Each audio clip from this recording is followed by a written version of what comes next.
Hello everybody, I just wanted to give you some feedback on the lesson 2, general feedback for everybody. As I was grading the pruebas, I was noticing that many of you are not conjugating the verbs. I have a video lesson inside lesson 3, which is where you are now. I have a video lesson that goes over the conjugation of regular verbs. Please review that. A lot of you are not conjugating the verbs in your answers. You're using the infinitive form of the verb all throughout all the sentences.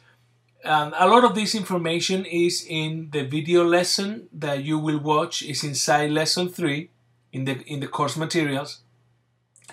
Excuse me. But let me go over some of it with you now as well. An infinitive part of the verb is the part of the verb that we use to enunciate the verb. It's a part of the verb that is barely used. In Spanish, we have 3 types of infinitives, 3 conjugations: ar, er, and ir. All our verbs in Spanish in the infinitive form are going to end in ar, ar, or er, or ir, ir. In English, the infinitive is usually enunciated with the preposition to before it. Like, so you said to go, or to eat, or what do you do in a library to study? What do you do in a restaurant to eat? That kind of and like in Spanish, you don't use the infinitive that much in English, except in what we call infinitive structures. They're sentence structures that will allow you or require you to use that to form. For instance, tomorrow I'm going to study. This afternoon I have to do the dishes. And that's what we call the infinitive. Most of the time when we speak, we conjugate a verb. What's cool or uncool in English is that your infinitive looks a lot like every form of the verb. For instance, the verb to eat, and then let's conjugate the verb. And to conjugate the verb, we use the subject pronouns, the doers of the action. I, you, he, we, you all, they. Those are going to be the ones doing the action. We call those subjects. And the verb goes after the subject. In English, though, it's pretty simple. Only the he, the she, or the it forms the third person conjugates. Everything else looks the same. So as I was saying, the verb to eat, which is the infinitive, how does it conjugate? I eat, you eat, he, she, or it eats. You put the s to mark that it's a third person, and then we eat, and you all eat, and they eat. It's all the same. Nothing really changes. In Spanish, as you're going to study, everything changes. We have an ending for every subject. So if I am eating, it's going to look one way. If you are eating, it's going to look a different way. The verb to eat. In English, it doesn't. To eat. I eat, you eat. In Spanish, comer. That's the first thing, the infinitive. It looks like an ER. And there are 3 types of infinitives, as you know. Ar, er, ir. So now you know that verb belongs to the er infinitive. Okay, and then how do you conjugate it? I, yo. Yo what? Yo como. We put an O. Yo como. And tú comes. We put desinences. We put endings to the words. We keep the stem. This is all explained in that video, so watch it well. We keep the stem, the root, the main part of the verb, you know, com, from comer, and then we just change the ending depending on who's eating. So you need to get used to doing that instead of just use comer for everything. Because basically a lot of you were sounding like using the infinitive all along. Like, hey, do you want to eat? Yes, I to eat. Hey, what do you to eat? Well, she to eat in the restaurant.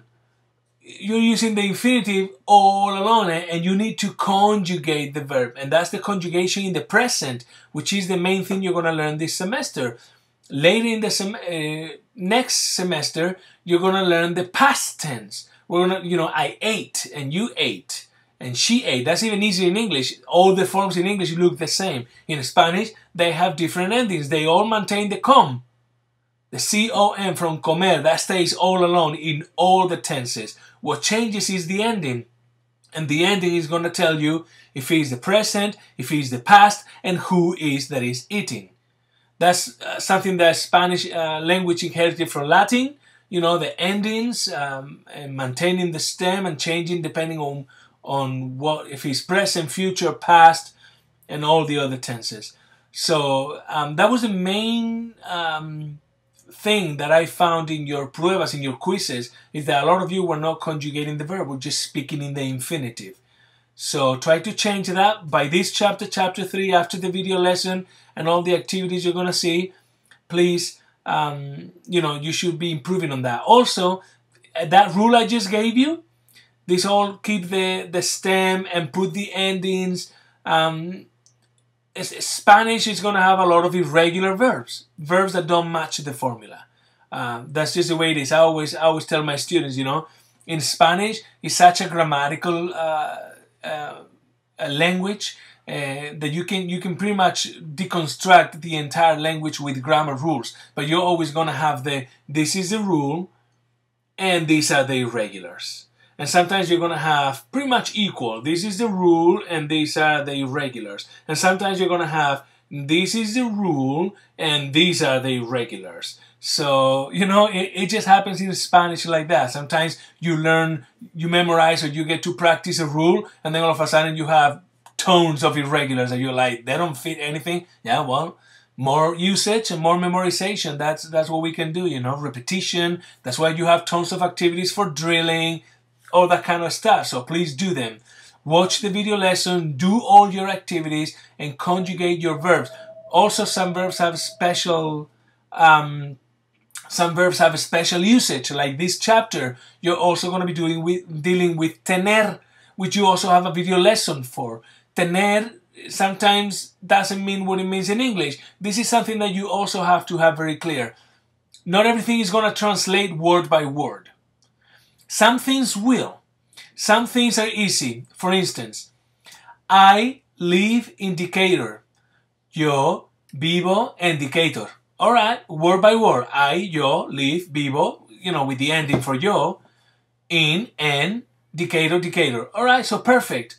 Some things are not. You know, verbo gustar, to like. You know, I like football. Me gusta el fútbol. To me, likes the football, you know, it doesn't translate literally. And some things fool you. Some things we don't even use the same verb, like verbo tener. In English, for instance, some of you are already posting questions about how old are you. How old are you? In English, you are your age. In Spanish, we have our age. I am not 35. I have 35 years. So that's one of the special uses of verbo tener.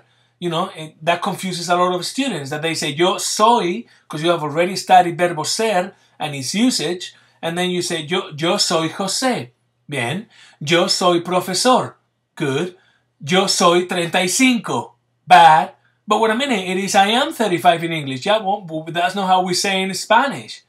Oh, well, that sucks. Well, I'm sorry. Not everything is going to go word by word. Not everything is going to go word by word. Not everything is going to be translated used the same verb.